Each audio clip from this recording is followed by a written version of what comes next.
हैं? डीके ने रिया से कहा। रिया, कभी कभी जंगली जानवरों से खतरा होता है। रिया ने आकाश की तरफ देखा। वो चुपचाप मुस्कुरा रहा था। आकाश को देख रिया का शक गहराने लगा। तभी डीके ने रिया से कहा, अब बैठिए भी। रिया आकाश के पास नहीं बैठना चाहती थी, इसलिए वो आगे डीके के पास वाली सीट पर बैठने लगी। तभी रिया ने मन ही मन सोचा, आगे बैठने पर आकाश मुझ पर पीछे से गोली चला सकता है। अगर पीछे बैठूंगी तो कम से कम अपने लिए लड़ तो सकूंगी। और फिर रिया आकाश के बगल वाली सीट पर बैठ गई। आकाश को मुस्कुराते देख रिया समझ गई कि उसने पिकनिक के लिए हाँ बोलकर अपने लिए खतरा मोल ले लिया है। यही खतरा आर्यन को डेट करके गिन्नी ने भी मोल ले लिया था। आर्यन गिन्नी के बुटीक पर आया हुआ था और अंदर वाले कमरे में गिन्नी के साथ एक ही चेयर पर बैठा हुआ रोमांटिक पलों का आनंद ले रहा था। गिन्नी ने आर्यन को खुद से अलग करते हुए कहा, आर्यन, जब हमारी डेट की बात सब जगह फैल ही गई है तो हमें यह पब्लिकली सबको बता देना चाहिए। कुछ फोटोज तो पोस्ट कर ही सकते हैं। ये सुनकर आर्यन ने गिन्नी से नाराज होते हुए कहा, गिन्नी, मैंने तुम्हें पहले भी बोला है और अब भी कह रहा हूँ, बिना मुझसे पूछे तुम हमारी कोई भी पिक्चर सोशल मीडिया पर नहीं डालोगी। गिन्नी ने तुरंत आर्यन से कहा, लेकिन क्यों आर्यन? कहीं तुम्हारा मुझे छोड़ने का इरादा तो नहीं? आर्यन ने गिन्नी को ऊपर से नीचे तक देखते हुए मन ही मन कहा, गिन्नी, इतनी आसानी से नहीं छोड़ूंगा मैं तुम्हें। तड़पा तड़पा कर बदला लूंगा तुमसे। और तुम्हें क्या लगता है, तुम्हारे साथ फोटोज डालकर अपने फॉलोवर कम होने दूंगा मैं? खुद को देखा है तुमने? और फिर आर्यन ने गिन्नी से कहा, गिन्नी, मैंने तुम्हें बताया ना, अभी से पिक्चर सोशल मीडिया में डालकर दादाजी को पता लग जाएगा। वो मुझसे नाराज हो जाएंगे और हमारा रिश्ता शुरू होने से पहले ही खत्म हो जाएगा। ये सुनकर गिन्नी को तसल्ली हुई और उसने आर्यन को गले लगाते हुए कहा, चलो ठीक है, अब मैं तब तक तुमसे फोटोग्राफ के लिए नहीं कहूंगी जब तक तुम मुझे दादाजी से नहीं मिलवा देते। आर्यन ने गिन्नी के गाल पर किस करते हुए कहा, आई लव यू। गिन्नी, अब तुम्हें मेरा सबसे जरूरी काम करना है। गिन्नी ने आर्यन की तरफ आश्चर्य से देखकर कहा, कैसा जरूरी काम? आर्यन ने मुस्कुराकर गिन्नी से कहा, तुम्हें माफीनामे का वीडियो याद ही होगा शायद। तुम्हें भी वैसा ही एक वीडियो रिकॉर्ड करना है और वीडियो में तुम्हें कहना है कि रिया ने तुम्हें जबरदस्ती मुझसे वीडियो रिकॉर्ड करवाने के लिए कहा था और वीडियो रिकॉर्ड ना करने पर मुझे झूठे केस में फंसाने की धमकी दी थी। ये सुनकर गिन्नी चौंक गई। उसने एकदम से चेयर से उठते हुए आर्यन से कहा, आर्यन, मैं झूठ नहीं बोलूंगी, रिया सबसे अच्छी दोस्त है मेरी। आर्यन ने गुस्से में गिन्नी से कहा, दोस्त मेरे भी थे गिन्नी, तुम जानती भी हो उस वीडियो की वजह से मेरे कितने फॉलोवर्स कम हुए थे। अब उसे इसका हिसाब चुकता करना होगा। गिन्नी ने आर्यन की तरफ पीठ करके गुस्से में कहा, आर्यन, मैं वीडियो रिकॉर्ड नहीं करूंगी, आई एम सॉरी। आर्यन ने मुस्कुराकर गिन्नी को मनाते हुए कहा, गिन्नी, तुम्हें वीडियो तो रिकॉर्ड करना ही होगा, वरना मेरे पास और भी तरीके हैं तुमसे वीडियो रिकॉर्ड करवाने के। तुम्हारे इस बुटीक में कितने सारे रुपए खर्च किए हैं मैंने, सोच लो, वरना एहसान चुकाना होगा तुम्हें। ये सुनकर गिन्नी के पैरों तले जमीन खिसक गई। वहीं आकाश और उसके साथी पिकनिक के लिए जंगल में आ चुके थे। रास्ते भर रिया की नजर गन्स और आकाश के हाथ पर थी। जब आकाश ने गन्स जीप में छोड़ी, तब जाकर रिया की जान में जान आई। जीप जंगल के बीचों बीच पार्क थी। पास में ही डीके कैंप सेटअप कर रहा था। रिया और डीके कैंप सेटअप करने के बाद आकाश के पास गई। आकाश ढलान के किनारे पर खड़ा था। रिया ने देखा ढलान के नीचे खाई थी। डर के मारे रिया की सांसें चढ़ने लगी। वो ढलान से दूर ही खड़ी रही। रिया के चेहरे पर डर देखकर डीके के चेहरे पर मुस्कान आ गई। उसने रिया से कहा, रिया, लगता है आपको ऊंचाई से डर लगता है। रिया ने अपने डर को छिपाते हुए डीके से कहा, डीके, बहुत हुआ, अब प्लीज बताओ मुझे यहाँ पिकनिक के लिए क्यों लाया गया है। डीके ने आकाश की तरफ देखा और आकाश ने डीके से कहा, डीके, तुम खाने का अरेंजमेंट देखो। डीके सर हिलाकर वहां से चला गया और अब रिया आकाश के साथ अकेले थी। आकाश ढलान से वापस रिया के पास आ गया। उसने कहा, रिया, हम सबके अंदर अपने अपने डर है। तुम्हें किस चीज से सबसे ज्यादा डर लगता है? रिया ने तुरंत आकाश से कहा, मिस्टर ओबरॉय, सच बताऊं, मुझे सबसे ज्यादा डर अब आपसे लगने लगा है। आप बिल्कुल नहीं समझ आते मुझे।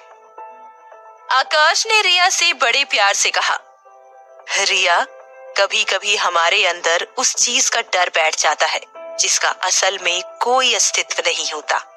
रिया को समझ ही नहीं आया कि आकाश क्या कह रहा था और फिर आकाश रिया का हाथ खींचकर उसे ढलान की तरफ ले गया। उसने कहा, तुमने दूर से ढलान को देखा, इसलिए तुम्हें लगा कि नीचे गहरी खाई है और तुम्हारे मन में ऊंचाई का डर बैठ गया होगा, लेकिन असल में देखोगी तो यहाँ कोई ऊंचाई है ही नहीं। रिया ने ढलान से नीचे नहीं देखा। उसने खींचते हुए आकाश से गुस्से से कहा, मिस्टर ओबरॉय, आप प्लीज पहेलियां मत बुझाइए। ये बताइए कि मुझे यहाँ क्यों लाए हैं? तभी आकाश ने रिया से सामने देखने को कहा और फिर उसे नीचे धक्का दे दिया। धक्के के साथ ही रिया की जोर से चीख निकल गई। वही चीख यश की भी निकली जब फिटनेस हाउस के ऊपर बने प्राइवेट रूम में यश को आर्यन ने बेहोशी से जगाया। यश बेहोशी से जगा और उसने देखा आर्यन सामने खड़ा था। आर्यन ने यश को देखकर कहा, भैया, कितनी देर से जगा रहा था आपको? आप तो घोड़े बेचकर सोए हैं। मॉम डैड पूछ रहे थे आपके बारे में। यश ने उठते ही सब कुछ याद करने की कोशिश की और कुछ ही सेकंड में उसे याद आया कि कल रात में क्या हुआ था। उसने देखा रिया बिस्तर पर नहीं थी। यश को चुप देख आर्यन ने कहा, भैया, बोलेंगे भी कुछ? और ये आपके चेहरे को क्या हो गया? ये सुनकर यश शीशे के पास गया। उसने देखा उसके चेहरे और सिर पर चोट के निशान थे। चेहरे पर निशान देखकर यश घबरा गया। यश को याद आया कि कल रात मास्क पहने कोई आया था जिसने उसके सर पर जोर से डंडे से चोट की थी। यश ने घबराहट के साथ आर्यन से कहा, किसी को इस बारे में कोई खबर नहीं लगनी चाहिए। कोई पूछे तो कहना कार का एक्सीडेंट हो गया था। आर्यन ने लापरवाही से यश से कहा, ठीक है भैया, लेकिन बताओ तो आपको किसने पीटा? यश ने गुस्से से आर्यन को देखा और फिर आर्यन डर कर बिना कुछ कहे कमरे से चला गया। यश को चेहरे पर दर्द हुआ और उसने कराहते हुए कहा, आखिर था कौन वो नकाबपोश शख्स? वही जंगल में ढलान के ठीक नीचे तालाब था और रिया तालाब में गिरी थी। आकाश रिया को गोद में उठाए हुए तालाब से बाहर ला रहा था।